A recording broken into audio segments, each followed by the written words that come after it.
Welcome to the Multiply Your Success podcast, where each week we help growth-minded entrepreneurs and franchise leaders take the next step in their expansion journey. I'm your host, Tom Dufour, CEO of Big Sky Franchise Team, and on today's episode, we actually have a first with our guest, Mark Lechance, today. And Mark's content that he shared with us was so excellent on two different subject areas that we decided to actually break his content into two different episodes. So this is episode 1, and episode 1 is all about TikTok.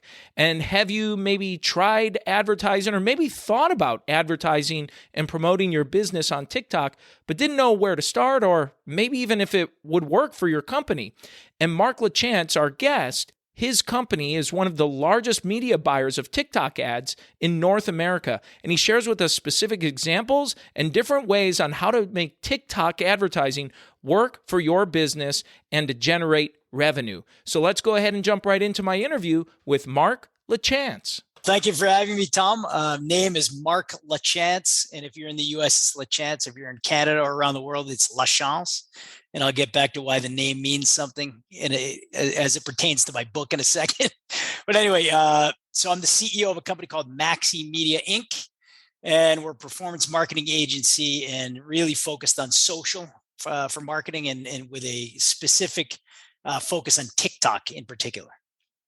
Great. Well, thank you for that intro, Mark. And really, one of the reasons I was so interested in having you on the show is your focus and emphasis on TikTok. And in the business community, I don't know if you run into this. I venture to guess you probably do every day. I've noticed there's a lot of trepidation from business owners and business leaders about how to use TikTok in a marketing fashion. They know it's a medium. They know there's something there, much like back in the days when Facebook was first coming along and then Instagram and so on. And now here's TikTok. So I'd love your opinion on what you see and how you're seeing your clients utilize it. Well, we're in the paid ad space. So we drive traffic via paid ads, and we've selected 4 or 5 different verticals. So we don't have, let's say, specific clients. We drive traffic to different verticals.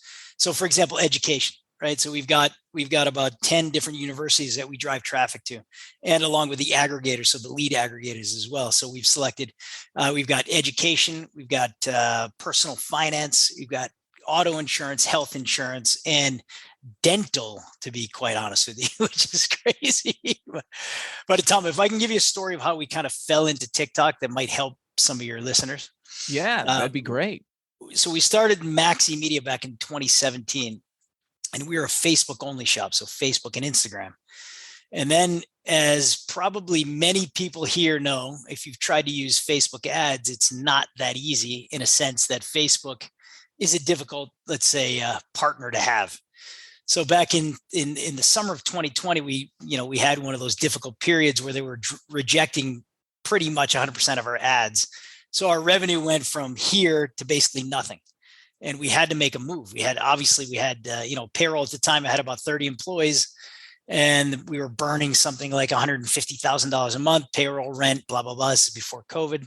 Actually, it's just after COVID. Sorry about that. So we were back in the office at the time. We were burning tons of cash. So we had to come up with a solution. And the solution was TikTok was literally in beta. So we were one of the first, we were one of the top 10 beta testers of the ad platform on TikTok. And so it took us a long time to figure it out. But so some of the nuances of that versus, let's say, using Facebook or Instagram to advertise is the fact that your media buyer or the person that's buying the ads is not necessarily the person that's going to do the creative. Like, so on Facebook, let's say, Tom, let's say you're advertising your Big Sky franchise business. There's a chance that you're going to do the creative and write the ad copy, right? But on TikTok, it's totally different. Like, I don't know if, you're not going to see me dancing around on a TikTok video doing the ads. Do you dance around on TikTok, Tom, or what? I do not. No, I have not. I do not. Yeah. But anyway, so the big difference is that your creator or your video creator is not your media buyer. So that might be one of the problems where one of your franchisees comes into, they look at the TikTok platform and they feel that it's kind of unreachable because they don't want to be the talent on the platform, which is, look, I've got the biggest TikTok agency throughout Canada. We're in the top 15 in the United States, and I haven't done a single video once. So that might, allay some fears from some of your franchisees. You don't need to be the talent. You just need to find some good, talented people out there, which there are millions of them out there, because we're able to find creators by the bushels. And, kind of a joke that I like to make is that, there's a problem with hiring people because they're probably working for companies like mine, where they'd rather make videos than flip burgers, if you know what I mean. So you could find them. That's not that difficult. Interesting. So it sounds like what I'm picking up is you find the creative folks to actually create and put together the videos or content or whatever's happening. And then an organization like yours helps run the marketing or advertising that's behind that to make it go. Exactly. Now, here's another thing. I would assume that a lot of your clients, Tom, have the ability to buy ads on Facebook. It is very, very similar on TikTok. It's a very similar platform. So don't be afraid of the ad buying part. It's just the creative part, which is different. But you can find these, on platforms like Upwork or Fiverr, or, a lot of these platforms where you could hire gig workers, and it's not that difficult. Okay, interesting. Well, and certainly the next question, I know that I'm thinking someone who's probably going to listen to this is thinking, well, Mark, that sounds great. I can spend some money. I can get this going, but does anyone buy anything off of this? Are people buying things or engaging with these advertisements on this platform?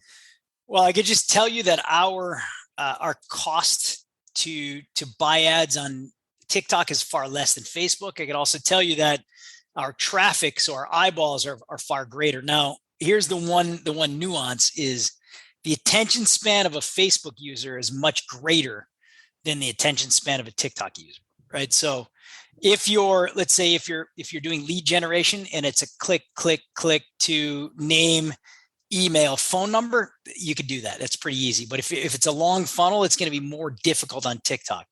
But if it's a short lead generation form or even a short sale, it's pretty quick. But make it as seamless and as frictionless as possible on TikTok, as it's much different. The attention span is far different.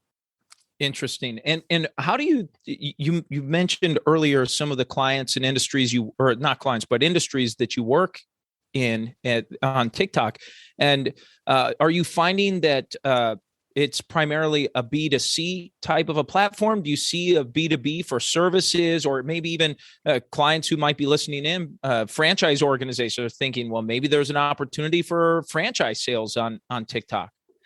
So what we found is on the paid side, again, there's a distinction between paid and creator. So we do paid advertising. We're not a sort of an influencer network. So we hire creators to make videos for us so that we can post them, so we could buy traffic against those. So I can answer that in two ways. So on the paid side, we've seen it's more of a B2C play, right? But on the let's say, for example, you're a personality, Tom, and you want to be the creative or the influencer for your brand, it can become a B2B.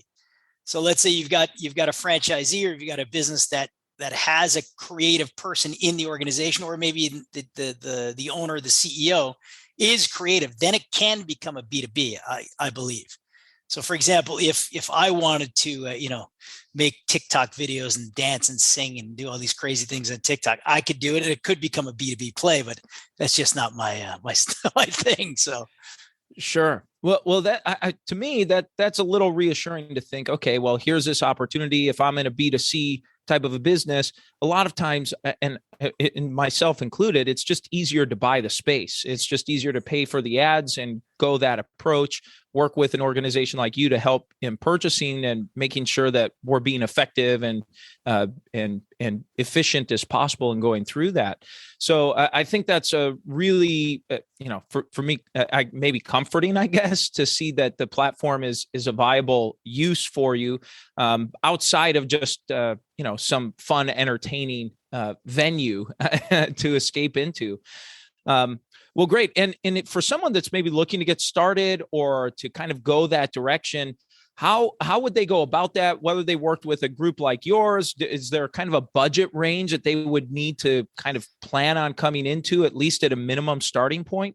So you have to figure that there's the video creation and then there's the media buying. So I would suggest, I would probably project that a small to medium sized business is anywhere between $2,000 to $5,000 a month if they want to do that, because you have to create the videos. That's a cost. And here's another difference, by the way, I forgot to mention earlier, is that on Facebook, you could post an ad, Tom, and the ad could sit there for months and months and months. But on TikTok, the ad burns off much quicker. So the ad it's called ad fatigue, and the ad will fatigue within 48 hours to 4 days. So you've got to continually create new creatives. That's the nuance, and that's the difference, right? So if you, like, we had a division that we're actually phasing out. We had a video development division. I mean, it was a lot of fun. It was slightly profitable, but it was just chewing too much of our effort. But we were selling videos at about $90 a pop. So, and these videos would last, if you think about it, you can find, there's other organizations out there that have these available, but they'll create on-demand videos for you, and you can do the media buying. So you could find them out there. It's not a problem. Okay, interesting. So the creative, and I guess that makes sense. I hadn't thought of it that way, but you have to constantly be doing something new and updating. That's really interesting. Plus your advertising budget to get that correct. Moving. Exactly. So there's the ad budget, or the media buy budget, and then there's the creative budget. Well, Mark, thank you so much for a great first half of the interview. And we're actually going to do 3 key takeaways and our win-win on the first half, and we'll do it for the second half in next week's episode. So takeaway number 1 is when Mark talked about TikTok ad fatigue, which occurs within 2 to 4 days. And so that means it's very different from Facebook and other advertising venues where you have to constantly be producing new material and new ads. And he also shared that when you're producing those ads and contact forms, that you need to make the TikTok contact forms as frictionless and seamless as possible. Takeaway number 2 is he gave an idea or recommendation for a budget to start with for a small to medium-sized business, and he said that you need to start with somewhere between $2,000 to $5,000 per month, and that includes your ad spend and your content creation because of the content that has to constantly be developed due to that ad fatigue. And takeaway number 3 is that he shared that TikTok ads are actually less expensive than Facebook today. I thought that was just a great little nugget. So in terms of media spend, it's probably going to be less than Facebook. And now it's time for today's win-win. And so today's win-win is that your video creator is not your media buyer. So if you thought about TikTok and that you have to be that person, that influencer, dancing and doing videos and creating that content all the time, that's not necessarily correct.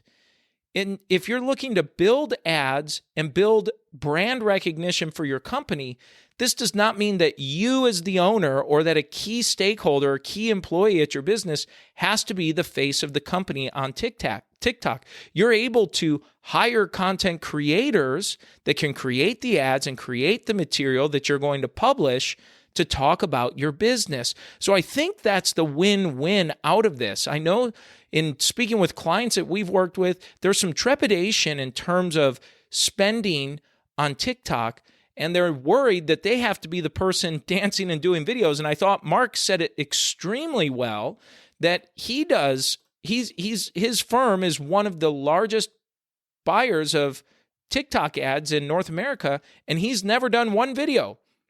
I thought that was a great takeaway.